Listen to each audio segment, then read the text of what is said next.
You better take that.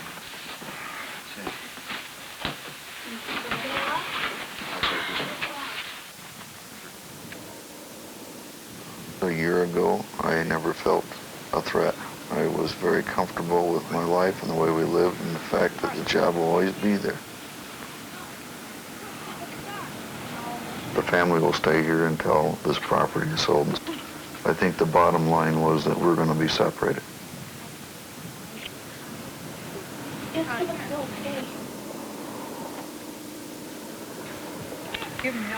My family will have to stay here in Sioux City. And I'll go to Minneapolis, find an apartment or someplace to live for a while. Another home, another city. I'm really starting all over again. Everything is going to be restart. Friends, you know, it won't be the same.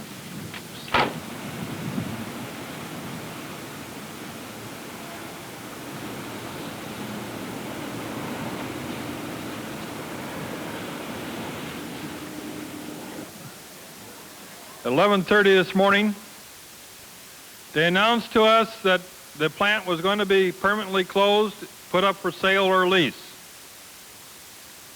They told us that the plant would cease operation by April. And you thought you seen the handwriting on the wall. You thought you seen it. And I want to tell you that you're wrong. This company doesn't even have the decency to ship our jobs to other American workers. The American worker. Some people have forgotten the craftsmanship he brings to his job. Some say he's not as important as he used to be. Well, to that, we politely answer, bunk. At Zenith, Americans like these produce the color TV that service technicians named more than any other as the one that needs fewest repairs. American workers, Zenith workers. They make sure the quality goes in before the name goes on.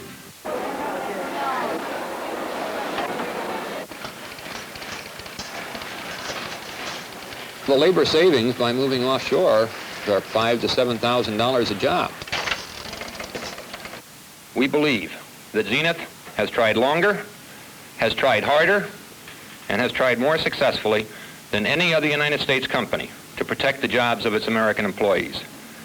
It is now apparent, however, that unless we take actions that will result in the moving of about 5,000 jobs to lower labor cost areas, it will be impossible for us to protect the interest of our stockholders and the interests of some 15,000 Zenith employees whose jobs will remain in the United States. And we have a right to say that that employer has a community responsibility. A responsibility that says you don't go to the place that you can get the cheapest labor or the best tax deal.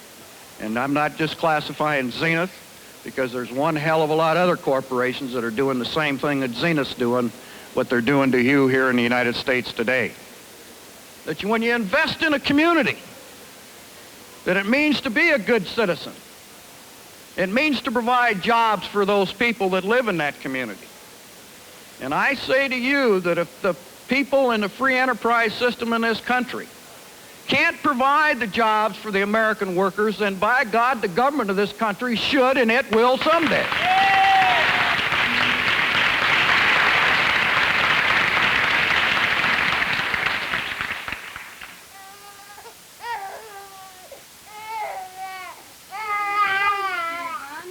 I am Sandra Jorgensen.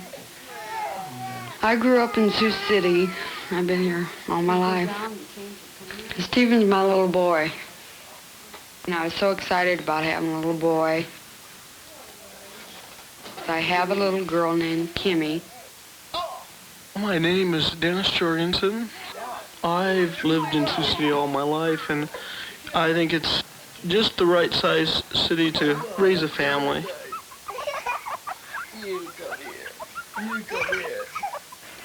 In September, Zenith came out with a letter. It was signed by the president. Said there was a cutback. We're going to have to move some of their stuff to Taiwan and Mexico. The first reaction was Zenith had always prided themselves in being an American company, and their advertising had been built around that. What a great workforce America had. and how much work you could get out of the American worker. And they're going to turn around and take this all away from the American worker and give it to some other country or some other people. And that was sickening. When I heard that I was going to be laid off, I almost wanted to cry. I couldn't believe it. I thought, working there 8 years, and now getting kicked in the butt, might end up losing all we got and have to start all over again someplace else. It's just depressing, very depressing. Because nobody likes the thought of having to start all over again. When you start at the bottom, you've got to start all over with the layoffs, shortages every year. It's a merry-go-round if you don't settle into something. I'd like to be able to earn a decent living, earning enough money to have a nice home. I'd like to go up to the one that started this whole damn mess and punch him right in the nose. They just want that cheaper labor. And they'll go out and get it. I think we should come first before anybody. We've helped them people like in Taiwan. The government's helped them so much. Start helping us. We're out to make our living, by God. Well, I think we're on a one-way road to ultimate disaster if we don't do something to protect the jobs of American workers. I don't think that the free enterprise system or the capitalist system has ever succeeded in the world, anywhere in the world, unless there was a middle class or a labor class or whatever you want to call it that was well paid and that was able to consume goods. You just can't combine high unemployment with democracy. It can't be done. Excuse me why I blow a little bit. To those around this community, the farmer in Kingsley, the businessman in Sheldon, Iowa, and the others who have written in the letters to the editor claiming that it's the high wages and it's a great union contract that we have with Zenith is driving Zenith to Taiwan and Mexico, I want to say that he's full of shit. And that's the best way I can put it. If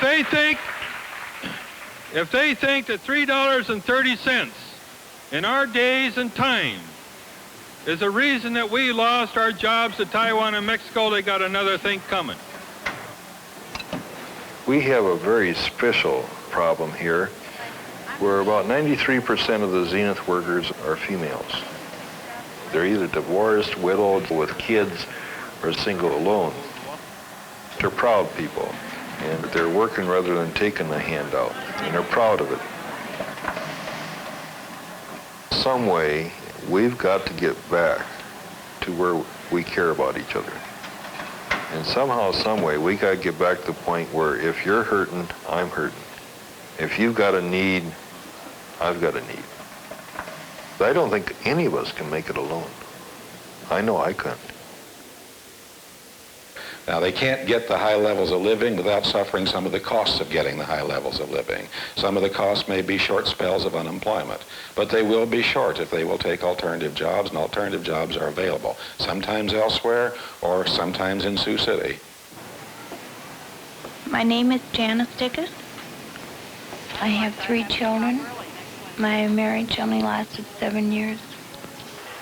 Well, here I thought, working at Zenith, I would build my rights up. I'd build up my Social Security. I'd build up my profit sharing.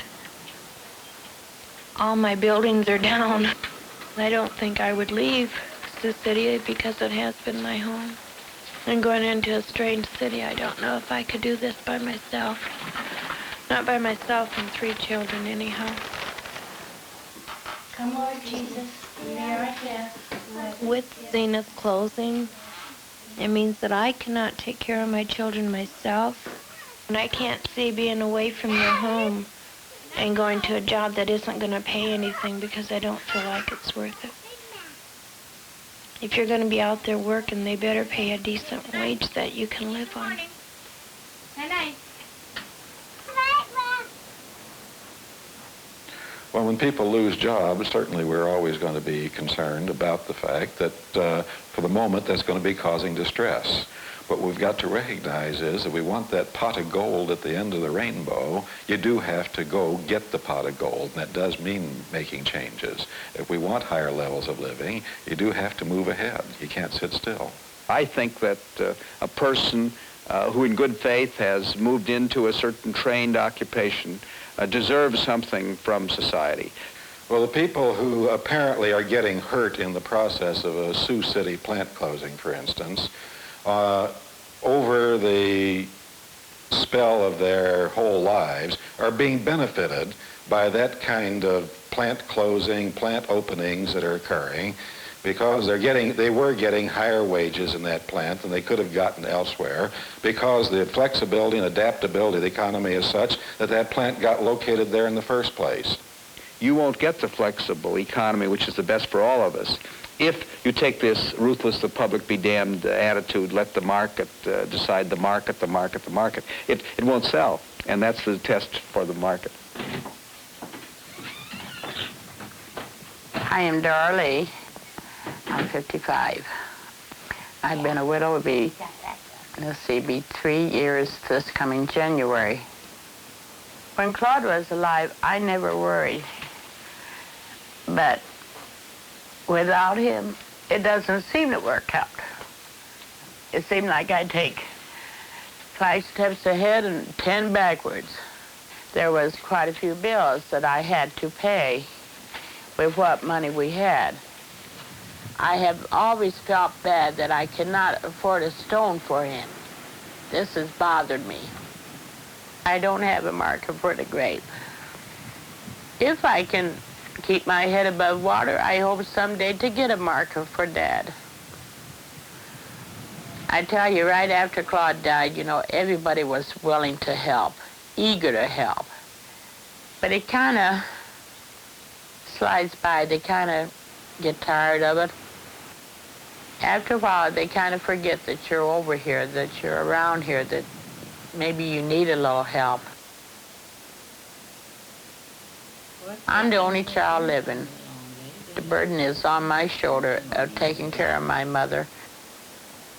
I just feel bad that I can't do more for her than what I do.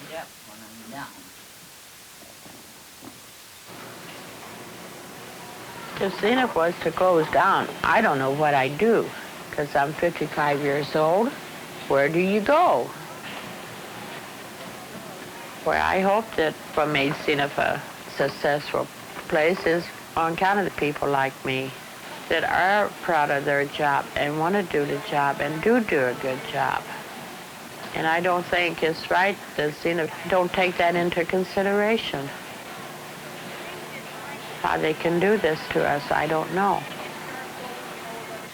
Well, granted, the worker who has a specific skill that's tied to a specific location, a specific job, does have some adjustment problems that are involved there. Now, the adjustment problems tend to be overplayed, however. We find an awful lot of 70-year-old workers who change jobs and do quite well. This is a matter of attitude, willingness, adaptability. And adaptability is not just a matter of indigenous human quality, it's a matter of willingness to do the adapting. My name is Michael Kane. I'm Patty's boyfriend. First time I asked Patty to go out on a date, I think I was giving her a ride home from work. Before I met Patty, I never even knew a deaf person in my life. And it was such a hassle to try to fingerspell everything. As time went by, I started taking sign language courses. Within 4 months, I was able to carry on somewhat of a conversation. I enjoyed being with her. Patty used to take me to meet a lot of her deaf friends, and I used to really enjoy it because it was really a different situation. I started to get to know them, and we all basically did the same things, except for talked with their hands and I talked with my mouth. And that was about the only difference. It seemed like we'd have the same taste, the same likes. There's some people that are cheerful all the time, and I think Patty's that way, and I think people just seem to like her easy. She's a self-dependent person. I think she gets along on her own real good. Patty's job at Zenith is real important to her because there's where her self-dependence is. If she loses her job at Zenith, she might have an awful hard time trying to find a job, especially with the amount of people in this area that are out of work. She is going to be limited for the job she could get, you know. I told her that I thought it was really a bad deal. She didn't understand the reasoning behind it. I don't blame her. I don't understand it either. She's like anybody else. She has to make car payments, pay rent, has to eat. There's no doubt her standard of living would have to go down. It's our experience at Zenith that the men and women that we had in our American plants were every bit as productive as any we've ever had overseas. It's our opinion that they produced products that were of every bit as high quality as any products that we've produced overseas. They are substantially higher paid. There isn't any way you're going to ask men and women to walk into American plants and work for 25 cents an hour or $1 an hour. So the American employee is substantially higher paid. I think it's absolutely preposterous for anybody in the United States of America to sit back and say, we have it too good, we are too wealthy, we make too much money, or our standard of living is too high. At the very least, we have a world obligation, in my humble judgment, to maintain at least what we have as a standard of living, hopefully perfect it, but at least maintain it as a goal to which all of the balance of the world ought to aspire, and that we ought to be taking every action we can as a people, and as a government, and as concerned human beings with assisting other nations of the world to achieve that aspiration. To do anything else, to me, is retrogressive and antisocial.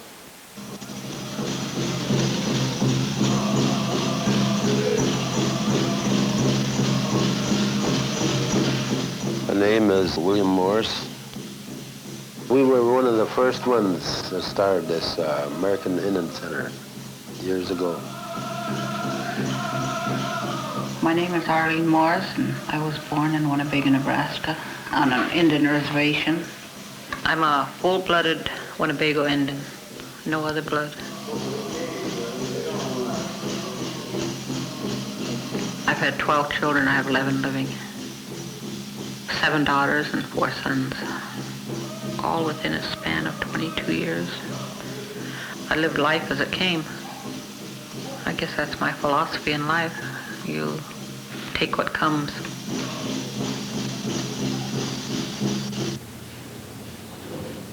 Deep down, I had an ambition.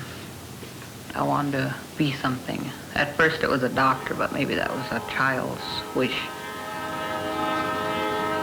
Then I wanted to be a nurse, because I like to take care of things and see things heal.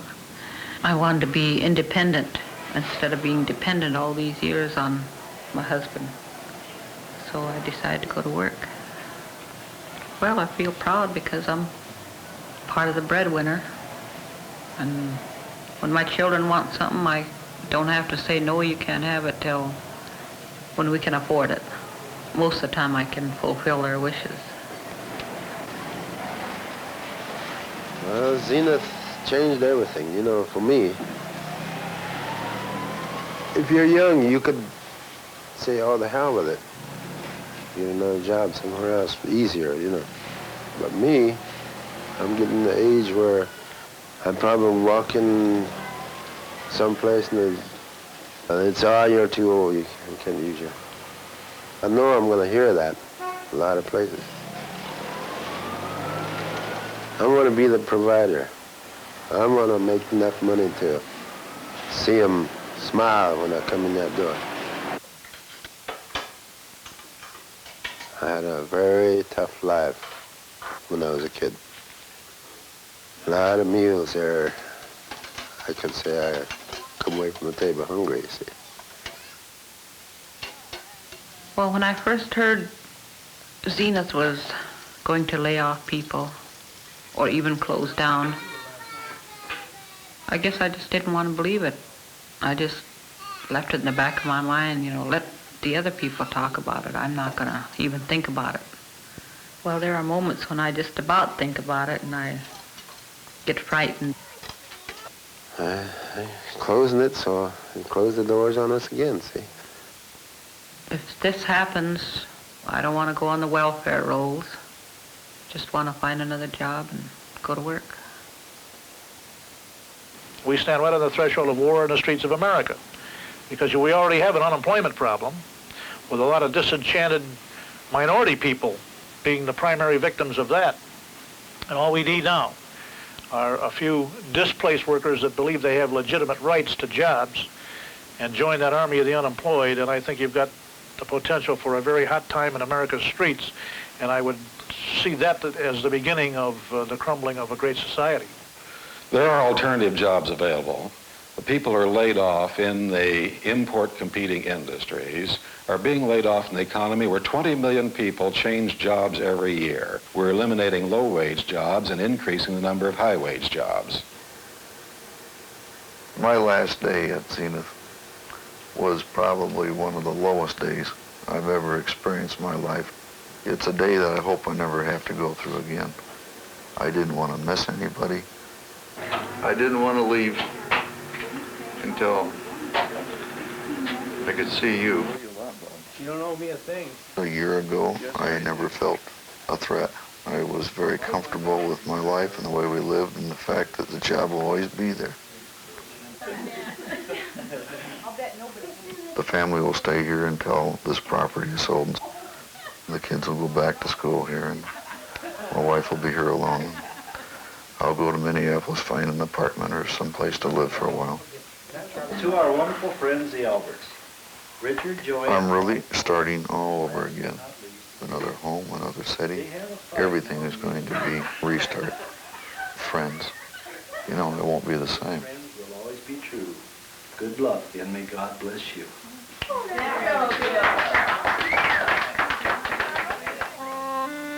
American workers. Some people say they're not as good as they used to be. Well, to that, we politely answer, bunk. Behind every Zenith color TV are thousands of American workers like these.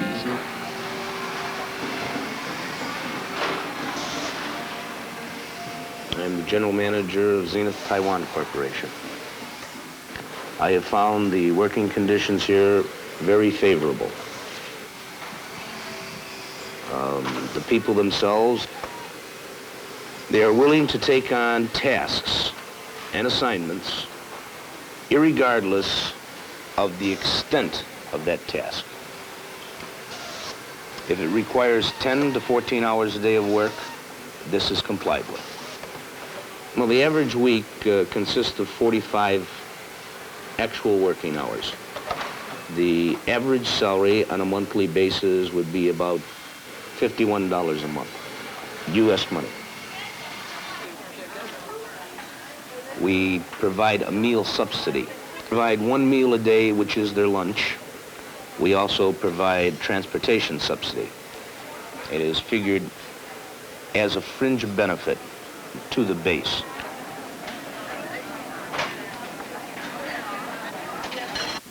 Everybody seems to forget that America is the world's marketplace. America is where they want to go. America is where these producers look as the market for their products. And as a consequence of that, the American worker is the only one that loses in the whole cycle because his job disappears. He has nothing but short-term protection for his existence, his standard of living, the future of his family. The corporation's profits go on uninterrupted as long as they have this free access back to the American marketplace. The foreign worker is exploited because of his low wage rate and the prohibition of unions or the ruthless suppression of them in most of these places. And because he is exploited, he never earns enough money building that product to become a consumer of it. And for that reason, 100% of it comes back to the United States. And everybody goes merrily on except the American worker. He's the one that's left out of the circle and bears the brunt of it. We do need verification of the Social Security numbers. Your Social Security card, a paycheck stub to verify the number before you leave. What we're doing is going to use this form here to help set up your file so that when you are eventually laid off because of the imports, we will already started a file for you in Des Moines for the trade readjustment. We're going to start working on those now. So please fill it out carefully. If you have any problems, any questions, please raise your hand. Mr. Tom or Mr. Gutierrez will be around to help you.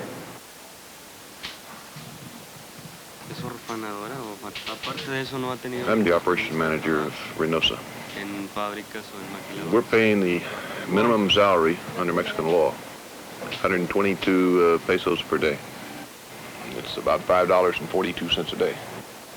For $5.42 a day, we have not had any problem attracting workers. Gracias. They're hard-working people. The people need the jobs, and I mean really need the jobs. I am pleased with what Zenith's been able to do for the Mexican people in Reynosa.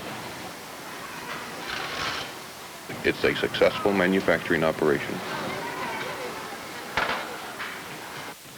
Every other civilized industrial democracy in this world today takes protective measures for the jobs of its citizens, except the United States of America. We're the only one that doesn't erect some kind of protection beyond a place at the end of the unemployment compensation line for displaced workers. In the world at large, although we do not have free trade, we have freer trade than we did 20 years ago or 40 years ago. Now, mind you, it's still difficult to land goods in Japan and market them and sell them, and there are restrictions in France and in many markets against us. Let's operate in the public interest. And if people want to call that protectionism, I reject that definition. Barrier for barrier, what we get is what we should practice. And in that way, you'll have fair trade. It may not necessarily be as free as it is now, but it'll sure be fairer. Tonight's meeting will be probably the final meeting we'll have before plant shutdown. We're going to cover the things that we think are going to help you as the plant closes down and your unemployment extends. We don't want welfare. We don't want handouts. We'd rather not be on unemployment and TRA. We want jobs.